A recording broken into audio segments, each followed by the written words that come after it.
Mao Zedong, Revolution, Collectivism, and the Human Cost of Utopia. Mao Zedong, founder of the People's Republic of China and leader of the Chinese Communist Party from 1949 until his death in 1976, stands as one of the most transformative and devastating figures of the 20th century. Though revered by some for uniting China and ending colonial domination, Mao's rule is inextricably tied to policies and ideologies that led to mass death, dehumanization, and the systematic destruction of individual lives. At the heart of this devastation was a radical interpretation of communism, where collectivist ideals, when combined with absolute power, justified treating human beings as expendable instruments in a utopian social experiment. Born in 1893 to a peasant family in Hunan province, Mao became politicized in his youth, reading Marxist theory and embracing revolutionary ideology. He was a founding member of the Chinese Communist Party in 1921 and rose to prominence through a combination of guerrilla warfare, political cunning, and relentless purging of rivals. By 1949, after decades of civil war and Japanese occupation, Mao's forces emerged victorious over the nationalists, establishing a new communist state. Mao's vision was rooted in Marxist-Leninist theory, but he sought to adapt it to China's largely agrarian context.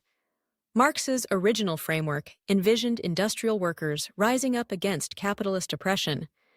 But China had few factories. It was the peasants, not the proletariat, who became Mao's revolutionary base. From this divergence, Mao developed a distinctly Chinese form of communism, one even more dogmatic and volatile than its Soviet counterpart. From the start, Mao's regime prioritized the collective over the individual. In line with socialist orthodoxy, private property was abolished, wealth was seized, and land was forcibly redistributed. Peasants were organized into people's communes, vast collectives where families were split apart, and daily life was regulated by the state. Personal freedom was viewed not as a right, but a bourgeois illusion, something to be dismantled for the good of the group. This collectivist mindset would reach its most catastrophic form during the Great Leap Forward, 1958 to 1962, Mao's plan to catapult China into industrial modernity. Inspired by a blend of Marxist theory, Stalinist planning, and Mao's own grandiose ambition, the Great Leap sought to eliminate class distinctions, mobilize the entire population, and surpass Western powers in steel and grain production. To achieve this, individual farms were eliminated and replaced with massive communes where people worked collectively under strict government quotas. Villagers were compelled to abandon their homes, work on massive irrigation and construction projects, and even melt down their cooking tools in backyard furnaces to produce useless steel for the state. The results were disastrous. Agricultural expertise was ignored. Local officials, fearing punishment for underperformance, inflated production figures. Based on these lies, the government seized massive amounts of grain for export and urban use, leaving rural populations to starve to death. The famine that followed is widely regarded as the worst in human history. Between 30 to 45 million people died, many from starvation, others from disease, overwork, or execution for hoarding food. Entire villages were wiped out.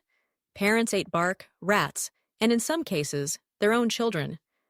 The state censored news of the catastrophe, and Mao, confronted with early reports of the death toll, reportedly said, "Half of China may well have to die. The utopia would continue, even if millions perished." What made the Great Leap so uniquely horrifying was not only the scale of death, but the ideological rigidity that enabled it. In a collectivist worldview, individuals are not sacred beings, but units of labor, cogs in a larger machine. The notion that each life has inherent dignity is incompatible with pure socialist theory in its most extreme form, where the greater good always trumps the personal. As long as the Communist Party's goals were deemed noble, any amount of suffering was tolerable. Mao did not mourn the loss of life. He saw it as the necessary cost of progress. After the Great Leap ended in catastrophe, Mao temporarily retreated from direct leadership, but in 1966, he reasserted control through the launch of the Cultural Revolution, another ideological crusade that tore China apart. Mao feared that the Communist Party had become too bureaucratic, too capitalist, too soft. He called on China's youth to destroy the old ways, culture, traditions, family ties, even language and art, in favor of pure revolutionary zeal. The Red Guards, fanatical students empowered by Mao, went on a rampage. They humiliated teachers, beat their parents, burned books, and destroyed temples. Anyone suspected of harboring reactionary thoughts, intellectuals, former officials, or even those with bad family backgrounds, could be denounced and attacked. Trials were unnecessary.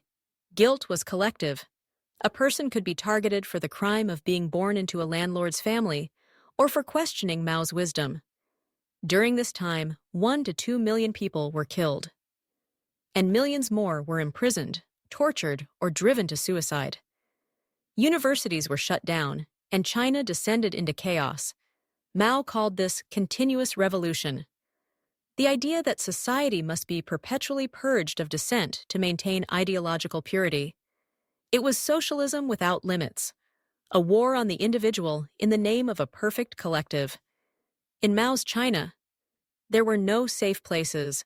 Privacy did not exist. Families were forced to denounce each other to prove loyalty. Children grew up without a sense of personal autonomy, knowing that even a stray remark could lead to exile or execution. The individual was a tool of the revolution, nothing more. Mao once said, "The people and the people alone are the motive force in the making of world history." Yet in practice, individuals were crushed, silenced, and erased if they deviated from the path he laid. By the time of Mao's death in 1976, China was exhausted, spiritually, physically, and culturally.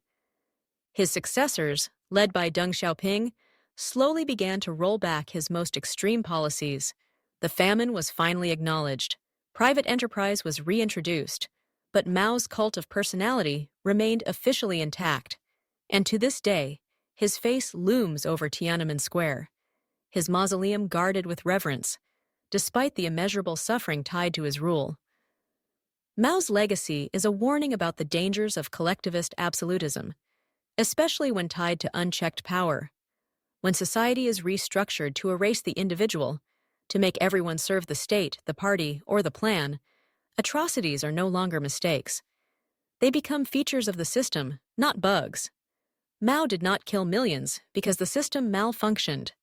He killed them because the system required it, and because his ideology told him that those lives did not matter as much as the cause.